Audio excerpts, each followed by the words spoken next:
तो आपका फोन है जो कि बहुत अच्छा चल रहा है और अचानक से एक एंड्रॉयड अपडेट आता है और उसके बाद अब आपका फोन सही से काम नहीं कर रहा, उसकी बैटरी बहुत जल्दी ड्रेन हो रही है, कैमरा सही से काम नहीं कर रहा, फोन स्टार्ट ही नहीं हो रहा, नेटवर्क नहीं आ रहा, फोन ओवरहीट हो रहा है, चार्ज नहीं हो रहा, अपने आप से स्विच ऑफ हो रहा है, एटसेट्रा एटसेट्रा एटसेट्रा। तो एक छोटा सा सॉफ्टवेयर अपडेट आपके महंगे से महंगे फोन को भी वर्थलेस बना सकता है और एंड्रॉइड में तो सारे स्मार्टफोन ब्रांड्स के साथ ऐसा ही हो रहा है। एक दो ब्रांड्स को छोड़ के कोई भी कंपनी ढंग के सॉफ्टवेयर अपडेट्स नहीं दे रही। So this is a very strange situation and after a long research let me show you what I found and the story is damn interesting.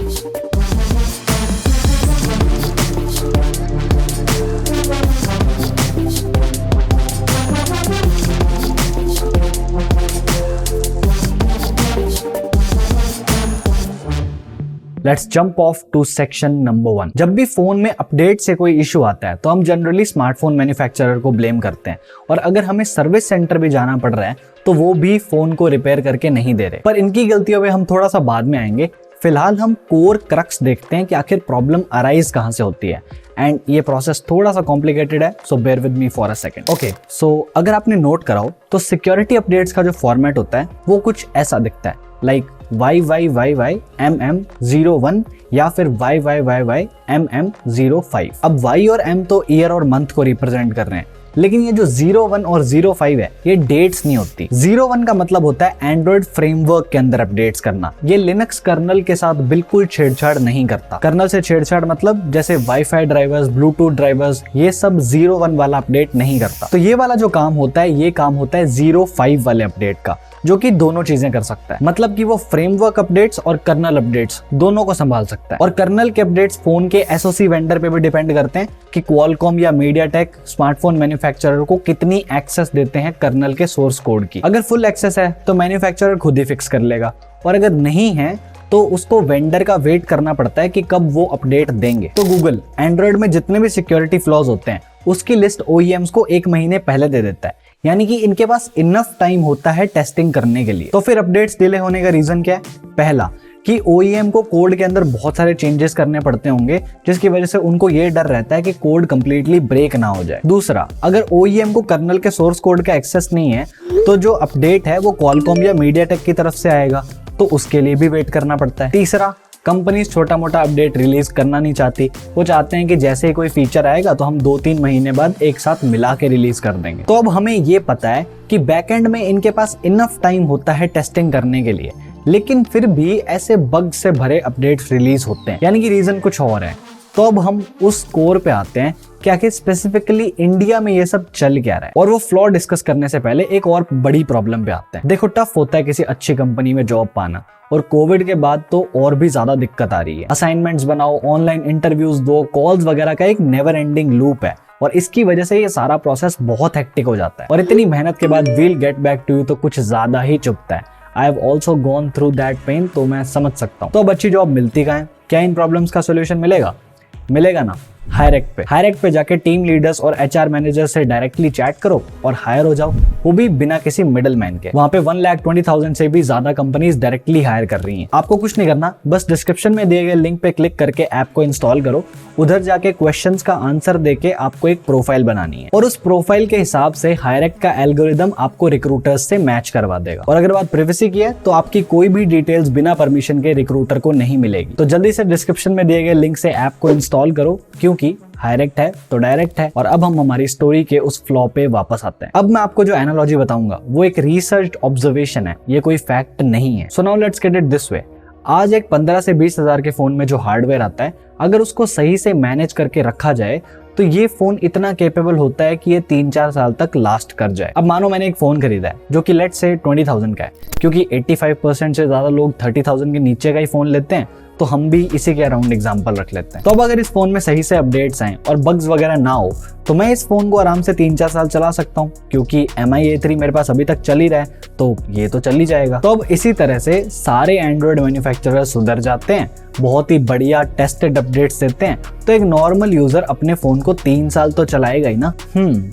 ठीक है, इंडिया की पॉपुलेशन है करीब 1.4 से 1.5 बिलियन के आसपास और अभी लगभग 1.1 बिलियन सिम कनेक्शंस एक्टिव हैं इंडिया के अंदर। यानी कि इतने लोगों के पास फोन तो हो गई, वैसे तो किसी की सिम दादी के नाम पे, किसी की नानी के नाम पे, तो वो एक बैरियर आ जाता है। लेकिन फॉर एग्जाम्पल आप मान लो कि 1 बिलियन फोन्स चल रहे हैं, जिसमें से अभी 600 to 700 मिलियन लोग स्मार्टफोन यूजर्स हैं। तो अब ये जो 50% लोग बच गए हैं जिनके पास आज भी स्मार्टफोन्स नहीं है, वो जब अपना पहला स्मार्टफोन लेने जाएंगे तो आई एम श्योर कि मेजॉरिटी लोग 10-12 हज़ार से ऊपर का फोन नहीं लेंगे। वैसे तो ये भी ज्यादा है, जनरल 8-10 हज़ार तक का रहेगा, बट एक बार को मान लेते हैं। ऐसे कैसे मान लें? अरे मतलब आप खुद सोचो ना, अगर 2022 में भी आज किसी के पास स्मार्टफोन नहीं है तो 2 रीजन हो सकते हैं। पहला, पैसे नहीं है, और दूसरा, नॉलेज नहीं है। क्योंकि एक स्मार्टफोन के ऊपर एक्स्ट्रा खर्चा भी तो आता है, आपको एक रिचार्ज करवाना पड़ता है और बहुत ही बड़ा पार्ट है इंडिया का जो अभी भी वो बड़े बड़े रिचार्ज को अफोर्ड नहीं कर सकता। तो अब ये कंपनीज नए कस्टमर 10 से 12 हज़ार के फोन पे ही एक्वायर कर सकते हैं और इंडिया में तो हर महीने 3-4 फोन आ जाते हैं। तो अब जो 10 हज़ार के ऊपर के फोन है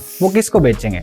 आपको ही तो बेचेंगे जिनके पास ऑलरेडी अभी स्मार्टफोन है। तो अब 2 चीजें होंगी। पहला तो होगा बायर्स रिमोर्स कि आपको आपका फोन पुराना लगने लग जाएगा और आपको रिग्रेट होगा कि मैंने ये फोन क्यों ले लिया, बिकॉज 1 महीने बाद ही नया मॉडल लॉन्च हो जाएगा। और दूसरा ये कि कंपनीज अपडेट्स पुश करके फोन को स्लो कर देगी तो आपको पुराना लगने लग जाएगा। तो इन दोनों ही कंडीशंस में नया फोन खरीदना किसको पड़ रहा है?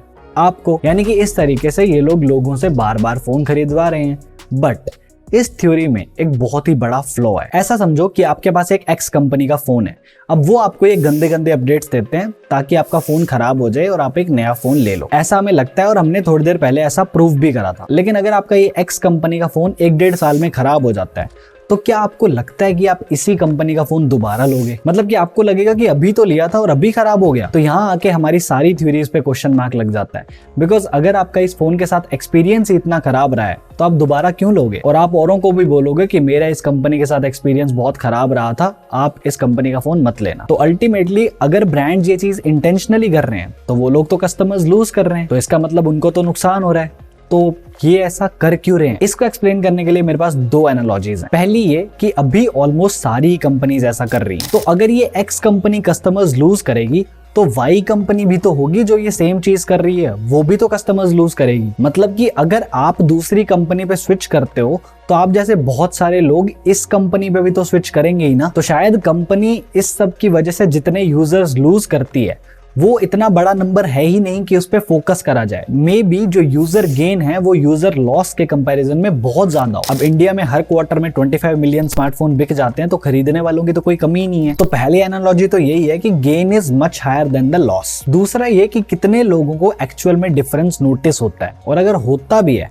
तो कितने लोग हैं जो जाके फोन बदल लेंगे, और इससे भी इंपॉर्टेंट कितने लोग सच में सॉफ्टवेयर अपडेट्स को इंस्टॉल करते हैं। लाइक अपनी मम्मा के फोन में आप सॉफ्टवेयर अपडेट्स इंस्टॉल करते हो, उन्होंने तो कभी खोल के भी नहीं देखा होगा। तो शायद हम जो बात कर रहे हैं वो पता ही बहुत कम लोगों को है। जो टेक एंथुसियास्ट होते हैं, जिनको कुछ चीजें पता होती है, वो ध्यान देते हैं, बाकी लोग शायद ध्यान ही नहीं देते। महीनों महीनों तक अपडेट्स ऐसे ही पड़े रहते हैं क्योंकि आज भी टेक की नॉलेज रखने वाले लोग बहुत कम हैं। जिनको ये सब नहीं पता होता वो अपडेट्स को इतना सीरियसली भी नहीं लेते। उनको लगता है कि आ रखा है, ठीक है, बाद में कर लेंगे, और वो छोड़ देते हैं। तो मेरे पास तो ये 2 एनालॉजीज हैं। अगर आप कुछ और बता सकते हो तो जरूर कॉमेंट्स में लिखना। पर इस स्टोरी में थोड़ा सा ट्विस्ट और भी है। अब इस सबसे क्या प्रूव होता है? इस सबसे ये प्रूव होता है कि अगर ब्रांड्स को इस सब को करने से थोड़ा बहुत नुकसान भी होता है तो वो इतना सिग्निफिकेंट नहीं है कि वो ये सब करना बंद कर दें। क्योंकि फोन्स आज भी उतनी ही तेजी से बिक रहे हैं जितना पहले बिकते थे, उल्टा आज तो दुगनी तेजी से बिक रहे हैं। पर गूगल के साथ ऐसा नहीं है। मतलब कि इनके जो मैक्सिमम अपडेट्स हैं वो थोड़े स्टेबल होते हैं। हाँ, मैं मानता हूँ पिक्सल 6 प्रो की हालत काफी खराब है, लेकिन स्टिल इनके अपडेट्स बाकियों के कंपैरिजन में काफी स्टेबल रहते हैं। और ये इसलिए नहीं है कि गूगल का एंड्रॉइड है तो उनको आइडिया है कि इसके साथ काम कैसे होता है, ऐसा कुछ भी नहीं है। ये सब इसलिए है बिकॉज गूगल एक डेटा कंपनी है, ना कि एक स्मार्टफोन कंपनी। उसका प्राइम फोकस है कि आप एंड्रॉइड पे मैक्सिमम टाइम स्पेंड करो, विच इन टर्न मीन्स कि आप गूगल को मैक्सिमम डेटा दो ताकि वो आपको बेटर एड्स सर्व कर पाए। तो उनको पिक्सल एक्सपीरियंस और एंड्रॉइड एक्सपीरियंस को बेटर बनाना ही पड़ेगा। लेकिन बाकी कंपनीज को इस एस्पेक्ट से उतना फर्क नहीं पड़ता कि आप अपने फोन पे कितना टाइम स्पेंड कर रहे हो, क्योंकि डेटा कलेक्शन उनके सिस्टम का एक पार्ट है, वो उनका मेन ऑब्जेक्टिव नहीं है। बाकी सारे आपको हार्डवेयर बेचना चाहते हैं, अपना फोन बेचना चाहते हैं, और वो तभी पॉसिबल होगा जब आपका प्रेजेंट फोन आपको जवाब दे देगा। और अभी जिनके पास भी फोन्स हैं वो अपडेट्स इंस्टॉल मत करो, मतलब कि आते ही इंस्टॉल मत करो, क्योंकि गवर्नमेंट का हमें नहीं पता कब स्टेप्स लेगी कब नहीं लेगी। लेकिन जैसे गेकी रंजीत सर ने कहा था कि आप न्यूज़ पे जाके देख लो थोड़ा बहुत कि आपका जो ये अपडेट आया है वो कितना स्टेबल है, क्योंकि फोरम्स पे लोग लिख देते हैं कि हमें बहुत ज्यादा प्रॉब्लम आ रही है एटसेट्रा एटसेट्रा। तो ये छोटी सी मूव आपके बहुत पैसे बचा सकती है। और हाँ, इस वीडियो में जो मैंने आपसे कहा था कि फोन खरीदने से पहले सॉफ्टवेयर अपडेट्स की सिचुएशन देखा करो, वो स्टेटमेंट मैं अभी वापस ले रहा हूँ। इस वीडियो की रिसर्च के बाद ये सब साफ समझ में आता है कि सॉफ्टवेयर अपडेट की सिचुएशन तब मैटर करती है जब अपडेट अच्छे दिए जाएं। जब तक ये सिचुएशन ठीक नहीं होती तब तक सॉफ्टवेयर अपडेट को प्रायोरिटी पे तो मत देखना। बाकी एंड्रॉइड के अपडेट्स का हाल इन जनरल भी काफी बुरा ही है। आप एंड्रॉइड 12 का अपडेट ही देख लो, कोई भी मैन्युफैक्चरर स्टेबल अपडेट दे ही नहीं पा रहा था, इवन गूगल खुद भी नहीं दे पाया। और मेरे ख्याल से एंड्रॉइड 12 जैसे इंपॉर्टेंट अपडेट को कोई इंटेंशनली खराब नहीं करेगा, बिकॉज ये चीज वर्ल्ड वाइड हो रही है। लेकिन जो ये सिक्योरिटी अपडेट्स के साथ करते हैं ना, फोन को स्लो करना, वो चीज इंटेंशनल जरूर है। तो रीजंस भी हमारे पास एंडलेस है और आउटरेज भी इनको एंडलेस ही मिल रही है। और थोड़े टाइम पहले हम एक रीजन ये भी दे सकते थे कि फोन बहुत सस्ते में मिल रहे हैं इसलिए इनको प्रॉफिट मार्जिन कम मिलता है, लेकिन अब तो फोन भी बहुत महंगे हो गए हैं और ऑब्वियस सी बात है अगर फोन महंगे हो गए तो इनका प्रॉफिट मार्जिन भी बढ़ गया होगा। और पहले तो सॉफ्टवेयर अपडेट की सिचुएशन फिर भी ठीक थी, अब तो इनके पास रेवेन्यू भी बढ़ गया लेकिन फिर भी सिचुएशन बेटर नहीं हो रही, खराब होती जा रही है। और मैन्युफैक्चरर्स सुनो, एक अच्छी सर्विस लेने के लिए कोई भी आपको एप्पल के जितने पैसे नहीं देगा, पीरियड। पर कंपनीज हमारे डेटा का करती क्या है, उसको किसको देती है, उस सब की एक अपनी कहानी है जो कि ये रही। और अगर आपको लैपटॉप खरीदना है तो वीडियो ये रही। और अगर आपको एक अच्छी जॉब चाहिए तो हायरएक का लिंक डिस्क्रिप्शन में है, आप उसको जरूर इंस्टॉल करके देखना, एक बहुत ही बढ़िया प्लेटफॉर्म है। But for now this is it from my side. Thank you so much for watching. I am Devanshu and I am on leave till the next one. Bye bye.